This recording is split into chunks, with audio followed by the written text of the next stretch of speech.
Hello and welcome to Back to the Tactics board with Edge of Play. In today's video we're looking at the 3-2-2-1 formation used for nine-a-side. We'll look at some of the features and also some of the challenges you may face in this formation. Here we have the players and in the 3-2-2-1 formation. Let's look at the features.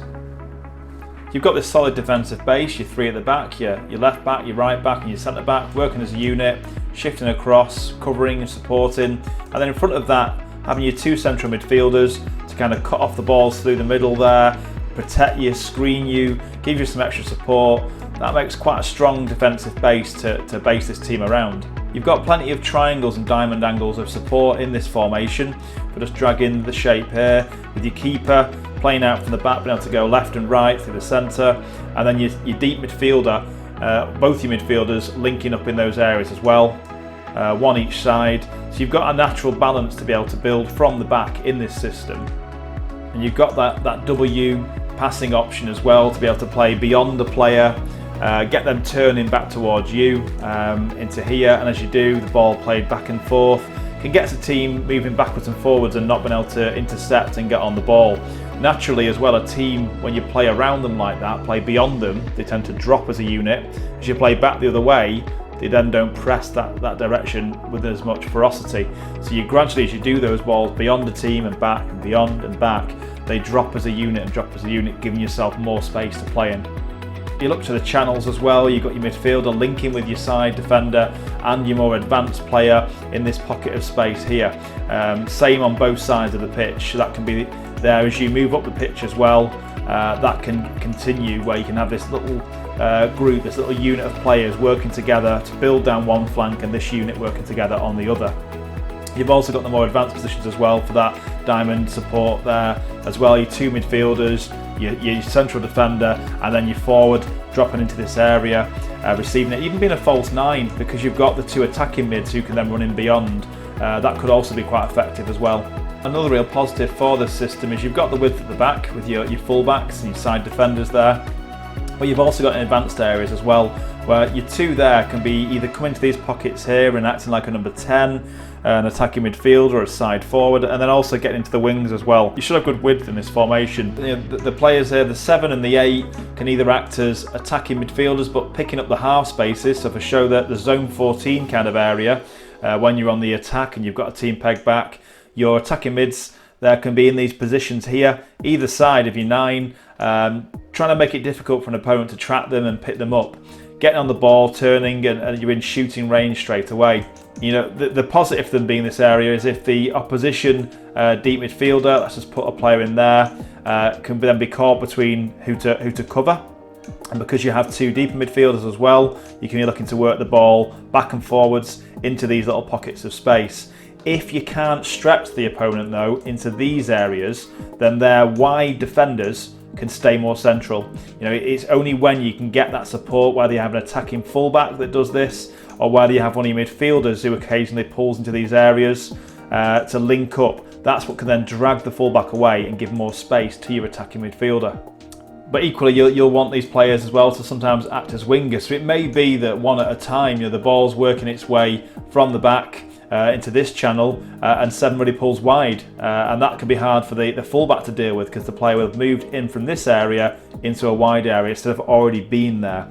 As that's happening, do you want your other player to also stay wide? Well, your striker might be isolated then, so they looking to get into this pocket here. So the ball does come back into there, the striker has someone to link with. You've got this natural progression there. By this point, your attacking fullback can be getting on the pitch on the opposite side. So having that balance would be quite important between your 7 and 8 being attacking midfielders, number 10s almost, or being wingers. It does give a fair amount of freedom and creative license for 7 and 8 in this formation. If they're making the right decisions, that's great. If they're not, and they're not giving you neither width nor a link-up player for number 9, then it can end up being a waste and you don't actually take advantage of these players in these areas. Let's look at some of the challenges then in this system. As I've alluded to, your number 9 can become quite isolated without midfield support.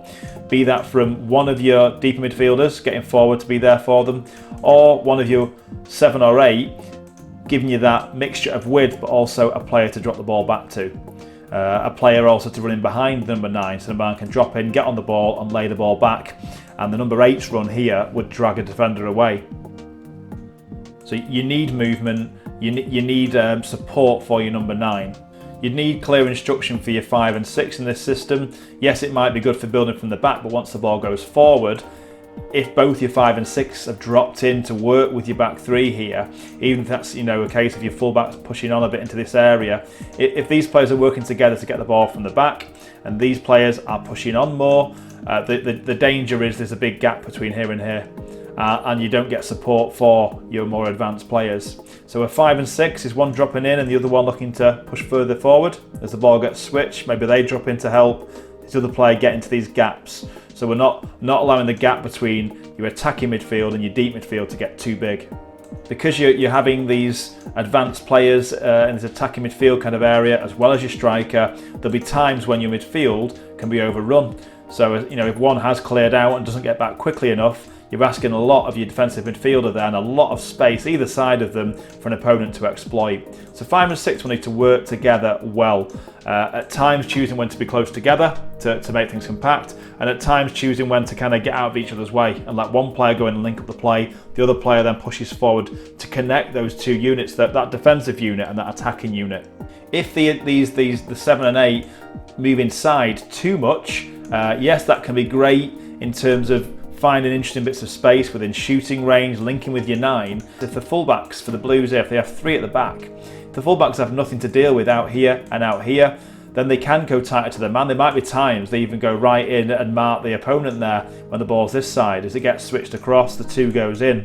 And so it could end up that maybe 2 of your most technical players are nullified because they're in a space where there is no space. So we'll be looking for either your side midfielder or probably your fullback in this case, just to offer some width, even if it's quite deep. This keeps the fullback having to guess a little bit. They're worried now going straight into there and then this channel being opened up. So if you can get your fullbacks forward, or maybe one at a time, it could be that your midfielder comes into this area as well occasionally. This then makes the fullback have to be true and be a bit more cautious of leaving this space.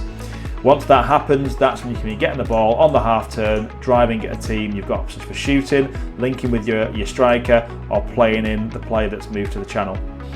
For the fullbacks to do these runs though, which look great when you're just explaining it here, that's a lot of running to get up and down the pitch. You probably can't release both at the same time, so one could make this big movement. By the time they get in there, the balls come out to this side and we're saying, why is there no width out here? So it can be a challenging role this. You'd need high energy, fit, technically gifted fullbacks to be able to get up and down the pitch and offer valuable support. I think overall you need clear defensive duties for your attacking midfielders here, as I'm calling them, or if you want us to call them more like an inside forward. Either way, what's their duty when you lose possession? Is it just to be responsible for pressing on their side of the pitch? Are you expecting them at times to drop right in to make like a 3-4-1 defensively? That could well be the case. So what are you expecting those guys to do? Do you want both of them to drop in, or is it a case of the ball's on this side of the pitch for the opponent and you've dropped in, you're attacking midfield from the right? Is this player dropping in as well? Is that too cautious? Is this player hanging out then to sit on their defensive midfielder and be there for a counter-attack?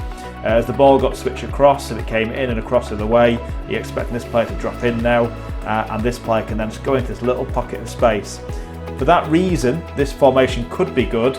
If these 2 side attacking mids do the defensive work, you win the ball back in these areas, then fast attack and counter attack could be a great option. It can be charging into these spaces with these 3 players particularly, running into large spaces and exploiting the space left behind by an opponent.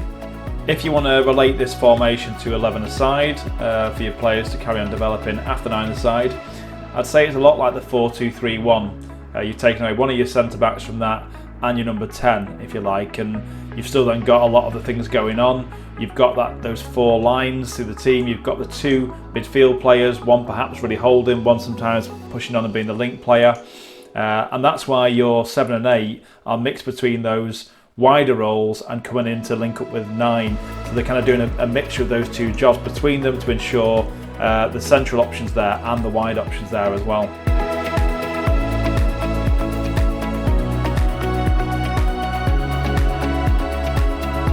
Thank you for watching this formation video. I do hope you found it useful.